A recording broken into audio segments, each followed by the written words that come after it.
To backup your Samsung Galaxy S25 FE, you can do it in the two ways. So start by opening settings, and now you have to scroll down and you have to go for accounts and backup.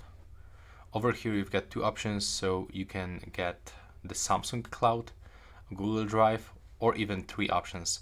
So we can even backup data to USB storage device.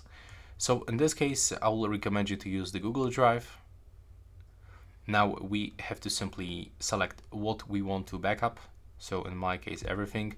You have to click confirm, and now we can manually force backup by inputting our screen lock. Now there is also information that our data is automatically back up to our Google account when we charging our device.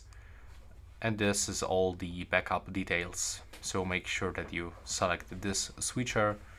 And yeah, that's basically everything. You are also able to do that for your Samsung, so we can even back up your call logs, messages, contacts, and of course every application.